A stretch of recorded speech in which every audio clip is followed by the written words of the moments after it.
Let's do this. The Cult of Hockey podcast by the faithful and for the faithful. David Staples of the Edmonton Journal. And I'm here tonight with Bruce McCurdy. Hey, Bruce. Hey, David. How you doing tonight? I try not to let Oilers hockey games affect my mood too much. But struggling a little bit tonight. I could have used a jolt of happy joy from the Oilers winning the game, Bruce. This was their best effort in some time, I'll say that. But they were the second best team on the ice. Yep. And they lost to the Florida Panthers 4-3. The grade A shots were 14-11 for the Panthers, with the subset of 5 alarm shots 6-6. So a close game. But the Panthers got it done, and the Oilers didn't, Bruce. We're heading into the trade deadline in a 5-game losing streak, the most since 21-22, I understand. And the fan base, if not the team itself, in full free fall mood-wise. I note that when Leon Draisaitl was coming off the ice tonight, he absolutely slammed the door of the bench coming off the ice in a fit of pique. Yeah, tough game. Yeah, well, Florida, I mean, they outshot Edmonton 38-27. That Oilers been stomped on the shot clock in 4 out of 4 games on the strip now. And they've been outshot by 47 shots in the 4 games, basically 12 per game. And expected goals as per natural stat trick in all situations, including those 426 Panthers power plays, was 4.22 expected for Florida, 2.21 for Edmonton. So 4.2 to 2.2. Yeah, I noticed on the shots there was a couple from Reinhart that were really in close that weren't even shots, like they were barely shots. Like they go off the distance from the net, and Florida had a few that were. Our expected goals is a lot closer than that, and I think I think the game was a bit more closer than those numbers indicate, Bruce. I would argue. Yeah. I think it was like a 1-goal game, and which is what it turned out to be in terms of expected goals. And well, power play. Maybe it should have been 3-2. Here it is just from the two teams' power plays. 1.87 expected goals for Florida, 0.03 for Edmonton. The Oilers, did they get any power? What did they get on the power play? They got 2 power plays, and they gave up the best chance on the 2 power plays. They didn't get 1 grade A shot, Bruce, on a power play. And they gave up a near deadly odd man rush. They did. Bruce, 2 good things, 2 bad things, 2 numbers, and we'll have a conundrum at the end because I have a conundrum. Okay. What's your good thing? Yeah, well, I will go with the penalty kill. It wasn't always pretty, to say the least. There were some 2-minute kills where the whole 2 minutes was spent in Edmonton territory. But the fact remains that Florida had 6 power plays tonight and never scored on any of them, which is a gigantic change from the team who, in the other 7 games in February, never even survived the first penalty kill in any of them without getting scored on. Like the first power play scored 7 games in a row for the other team. So tonight they had facing penalties right away, right from the start. I got to say, I was pretty pissed off right in the first couple minutes when Draisaitl got a penalty. He did cross-check the guy in the numbers, gave him a little shot, nothing real serious. And about 1 second later, the ref's got his hand in the air to call Draisaitl, and Kulikov cross-checks Arvidsson right in the threes, into the boards, into the dasher. And nothing. It's like 1 penalty. Oh, I didn't see that other one. I was too busy. I had my arm in my face, and I must have missed that other one because they were almost identical. And one got called and one didn't. I'm going, what the hell's going on out here? Like, be at least honest. Holy crap. Indeed. Most of the penalties were penalties, but that was ridiculous. Like, it was an obvious, both, simple call, you would think. Chris Rooney and Eric Furlat saw otherwise. Alrighty. My good thing, Bruce, tonight was John Klingberg and to a lesser extent, Draisaitl. Draisaitl was part of a absolutely major screw up later in the game. So it's kind of he's getting 0.5 of a good thing, but Klingberg made two really nice plays on goals. He took the puck in on the Kulak goal and made a nice pass across, I think, to Kulak, and wiped out two players as he did so on a kind of a pick play. Very smart play. And All then three of them went down. It was pretty comical. It was good. That play was started off with a really good board battle in the Oilers zone. Draisaitl and Corey Perry won the board battle. The Oilers were down 1-0, and those two veteran players won the board battle. Perry plowed over his guy. Pod Colson's involved in the play, making a pass, and Kulak beat the goalie on. I know Stuart Skinner. He's going to come up later in the podcast. He did not have. He had a tough night. He made some good saves, but he had a tough night. But that goal that Sergei Bobrovsky let in from Kulak was rancid. Like, that was the worst goal of the game from a goaltender perspective. I think it was. Klingberg's won the battle at the blue line to set off the 2-2 goal where Leon Draisaitl went in. Just a nice win of the puck at the blue line, standing up the attacker at the blue line and passing the puck up to Draisaitl, who made an absolutely spectacular play. A play that there's not a lot of players in the league who can make this play. Hyman can do it now and then. We saw more of this from him last year. But Draisaitl was kind of even with the defenseman coming down the wing, and he realized he could get a slight angle, and he kind of played cat and mouse with the defenseman. He pulled the puck to his backhand as he's coming down the wing, and the defenseman then leans in, loses a bit of his speed, and as he's leaning in, Leon just lowers the boom. He moves right into his space and bodies him off the puck and pushes just a huge power move right into the slot. And there's nothing the defenseman can do. Leon Draisaitl is so strong, so sturdy, and so skilled. And then he puts the shot top shelf where Mama keeps the cookies. And it was a fantastic Leon Draisaitl goal and worthy of mention in my good thing category. Absolutely. Yeah, it was. It kind of reminded me of the famous McDavid on Morgan Riley Yeah. goal.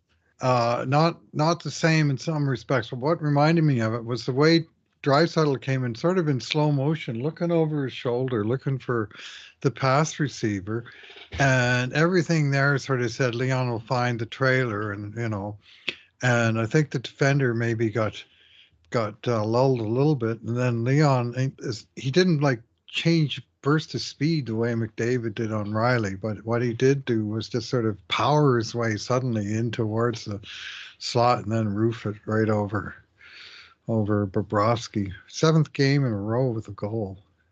Guy's a machine right now. I don't know who that defenseman was. It didn't look like one of their bigger guys, but I put that.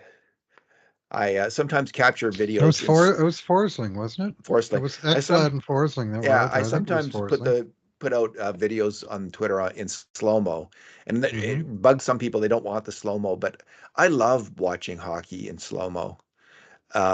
It's just it's just you can really see then what is happening in the play, all the little things that are going on to make a play like that happen, and yeah, just that cat and mouse with the puck, and then boom, he smashed him and goes right in. What a great play by Leon Draisaitl. Regular speed was kind of slow motion on that. Yeah, on that play, like it really set up. in a delayed fashion, and then all of a sudden the puck was in the net. It was good. Bruce, So let's move on to the bad things. What's your bad thing? yeah, okay, it's got to be the 3-2. Yeah. And What a it's cock up. halfway through the third period. It's 2-2. It's been 2-2 for quite a while. There's every chance this game's going to go to overtime, still 2-2, and at least you're going to get a friggin' point out of this road trip, Yeah. maybe a second one. But it's no time to be careless and foolish. And yet here we are with Oilers' two top players, um, out there after, was it after another penalty kill, or was they Well, they just had put been on they, the attack for some time there in the offensive zone. yeah, They were tired getting off, yeah. and Hyman hmm and Klingberg were battling to keep the puck in But and not didn't do that. it was after another penalty kill because Klingberg had gone off at 8:12 of the third, and the goal was scored at 11:08, so it was like a 56 seconds after Klingberg got out of the box. So Yeah. David and Draisaitl would have played probably all of that 56 seconds or almost all of it. And that's as maybe. Uh, and Leon, I think he came back one time to make a defensive play earlier than that, but the puck's kind of out in the neutral zone. There's no danger or anything, and suddenly both Draisaitl and McDavid just coast off to the bench, and I mean coast off to the bench, slow motion. Like the puck is in the corner in the far end, and we got all day to make a friggin' line change. And Florida's got the puck in the neutral zone, and all of a sudden there's no forwards left, and it's basically 5-on-2, and the poor guys coming out in their place. Um, the very unfortunate tonight. Oh, well, this was unfortunate for them. Trio of Henrique, Janmark, and Brown, and they're behind the play, and Florida's got time to make two passes, and the third guy on the what essentially was a 3-on-2 odd man rush got the shot and scored. And Brown almost got a stick in, but that was as close as any of the forwards got to playing any defense on that play. And a defenseman scored because, to me, well, two reasons. The one being horrible line change and game management by Edmonton's top players. And, I don't know how the coach deals with that because he's going to have to use kid gloves, but he's got to address it because you can't be making stupid mistakes like that. I don't care who you are. You just can't be doing stuff like that. But also, a save would be nice. And it was a good shot, bounced in off the post. It was from just inside home plate, just inside top of the circle with lots of puck movement, but still, it wasn't, I don't think Brown deflected it, and I don't think it was screened, and you'd like to think it should be stopped. So no doubt 99% of the fan base is screaming at Skinner, but to me, the thing that I can't get over is that crap line change. Like, be better. You guys want to be serious contenders? Play serious contender hockey. None of this BS beer league line change stuff. Just not They good enough. they had been out a minute. I just checked the So what? How many minute long shifts do they have in a game? Oh, I'm not making Lots. an excuse, Bruce. I'm Huh. just giving Yeah, the I mean, number. they're a little tired, but pick your spots. One of you make a lazy line change and the other guys stay out there. Don't both do it. Bruce, my bad thing is Skinner in this game. And although he made a number of really good saves, it's not just that I think a save would have been nice there. A save was essential there. It's 2-2. It's a hard shot, but it's not a grade A shot. It's a B plus shot.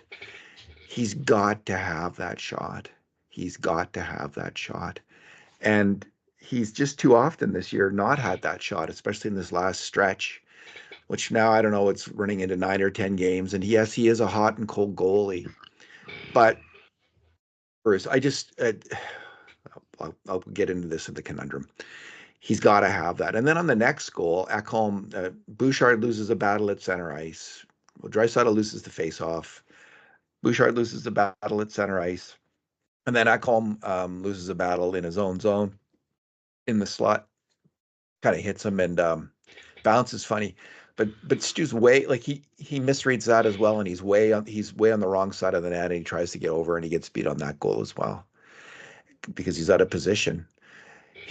He Steve Came out of Valiquette, nowhere, right? Steve Valiquette of who's a New York Rangers analyst and a really, really sharp hockey guy, former NHL goalie, Former Oiler. who who is one of the best analysts of analytics. Like he's in terms of like what causes goals, and he was watching Skinner in a recent game, and he just said he looks like he's got lead in his skates, and on some of these goals, it is how Skinner looks. He's a little slow right now. He's not on top of it. He's really fighting it. So uh, he's my bad thing. He he's got to be better. Yeah, Steve Valiquette, former Edmonton Oiler. He played part of one game for the Oilers.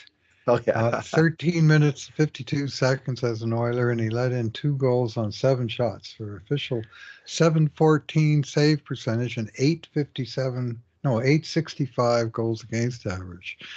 I'll say this about goalies. If your goals against average is higher than your save percentage, it's time to be looking for a new line of work. Anyway, is any part of one relation game, to one of those fluky things. Jack Valiquette? yeah, Jack Valiquette, remember him? Yeah, I He sure do. first round pick of the Toronto Maple Toronto. Leafs one Yeah, year. yeah, I And don't. yeah, he never really made it. He played 350 NHL games, Jack Valiquette. Mhm. Anyway, Bruce, what's your number? Steve played 37 or 46 altogether. 46? All right. Yeah, well, my numbers are 0 and -3, and they apply to a whole bunch of the stat lines of Connor Brown and Matthias Janmark, who, to their credit, and I got sidetracked on my good thing when I ranted about the refs, that the penalty kill guys put in a lot of time in this game, and the main penalty killers, including Skinner, who made 13 saves on the penalty kill, uh, were, stop the bleeding on that unit. But at even strength, those guys got destroyed. And I mean, destroyed. Here is shots for, let's just pick one of these guys. Well, let's look at the main stats. Janmark, no points, -3, no shot attempts. Uh, Henrique, no points, -2, 1 shot on goal, but I looked it up and it was a 169-foot clearing shot on the penalty kill that happened to be on the net. That was their one shot for the three of them, because Brown, no points, -3, no shot attempts. Like, come on. They were Like, is terrible. there like no offense Yeah, whatsoever? And there they is did no kind of, offense. they kind of got burned on that third minus. I'll say that. But here's what the shots were when they were out there. Let's just pick. Well, here's Connor Brown. 1 shot attempt for Edmonton, 12 against. Shots on net were 0-6. Goals were 0-3. And great, high danger chances were 0-2. And expected goals were like 0.024, like that, because they had no offense whatsoever.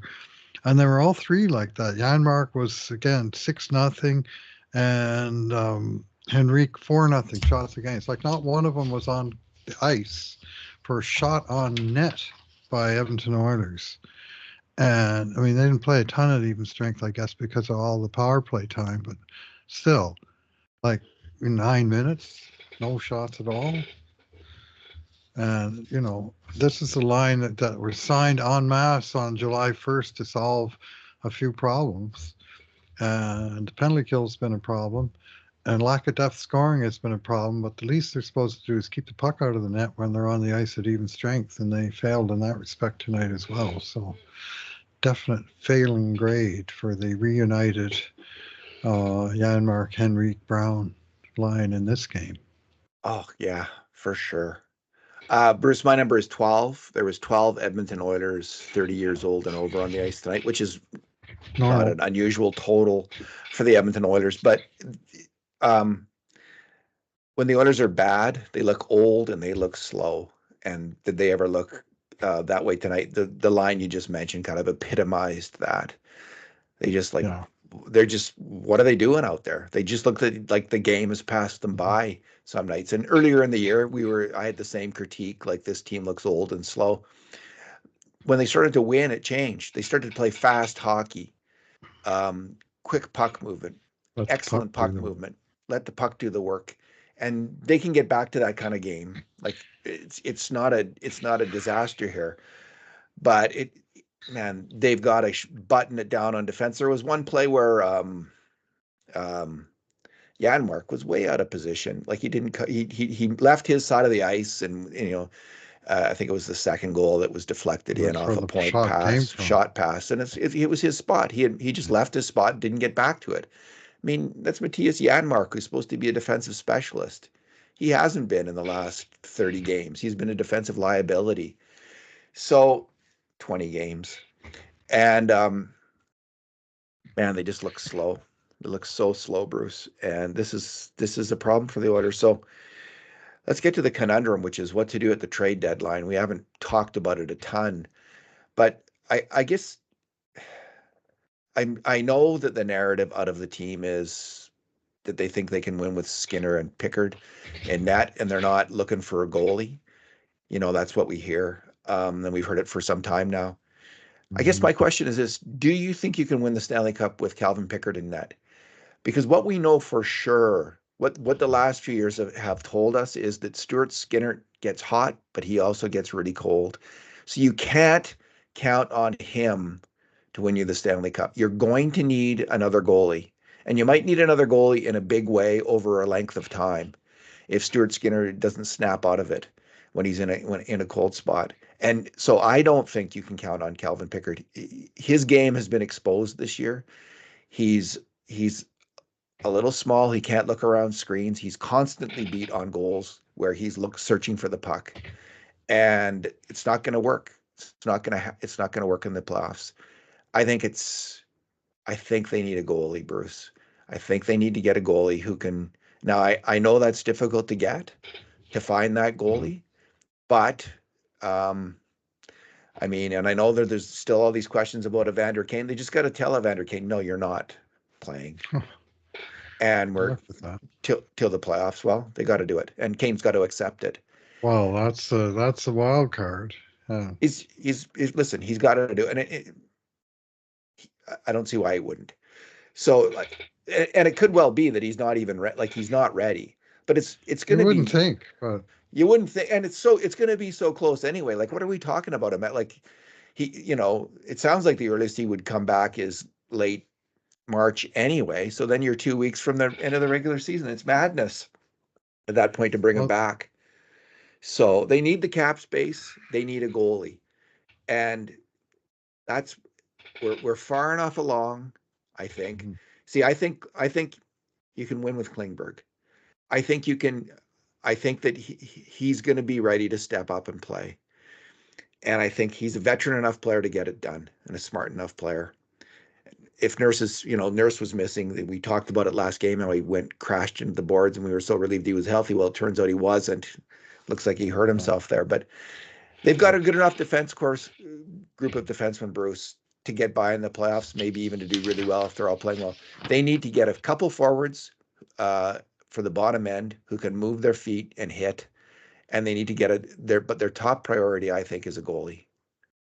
What say you?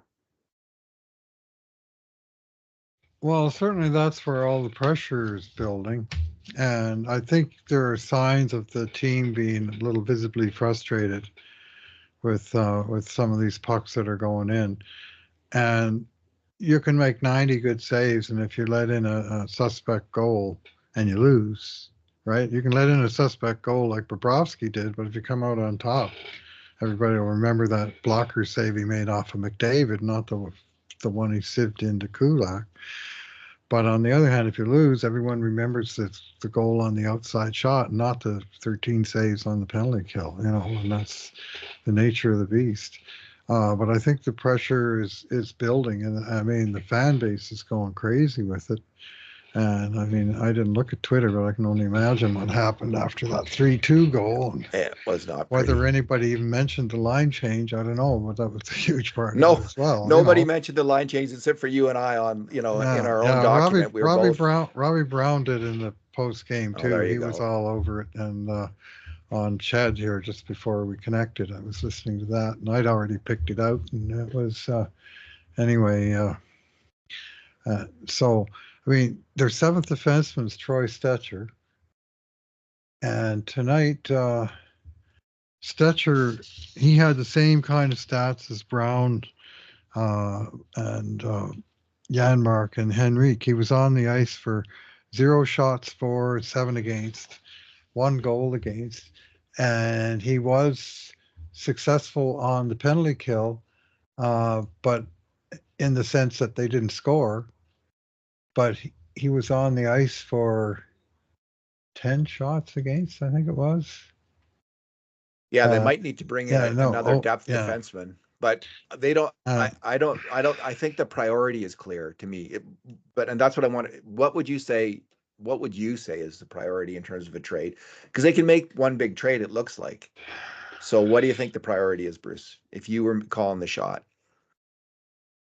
yeah. Uh, well, a winger that put the puck in the net would be helpful, David, but supposedly we already have those guys here. I mean, Hyman got one tonight, finally tucked in his 20th. That took a long time, but at least he got there now. But they haven't been getting much goal support, really, from the wings.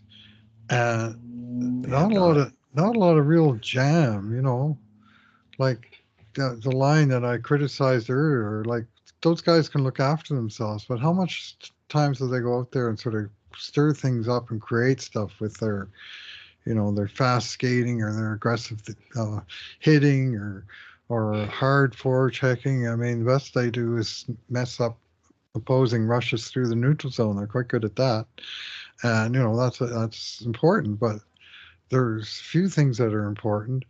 And fourth line tonight, they had 3 friggin' wingers on the fourth line. It was a fire drill in their own end. They had Casper Kapanen and trying to play center with between Perry and who was the other winger on that line? Pod Colson.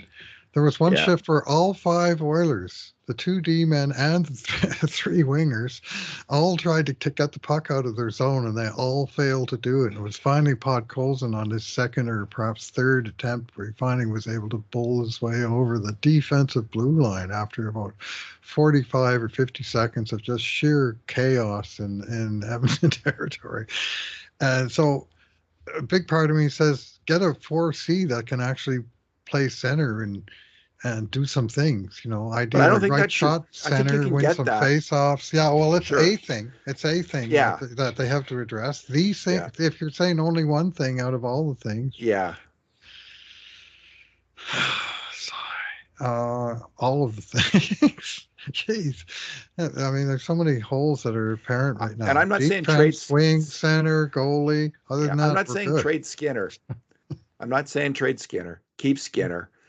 Have Skinner. Have a competition. Have 2 goalies that you can put some trust in, and that's the way to go.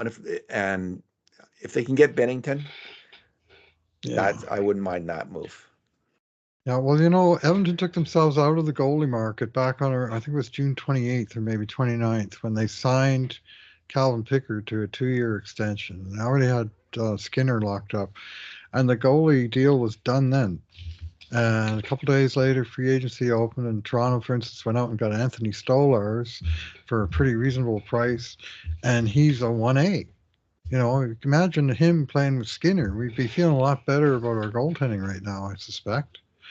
And they didn't get him. Vancouver got Kevin Lankin, and in August or September they signed that guy.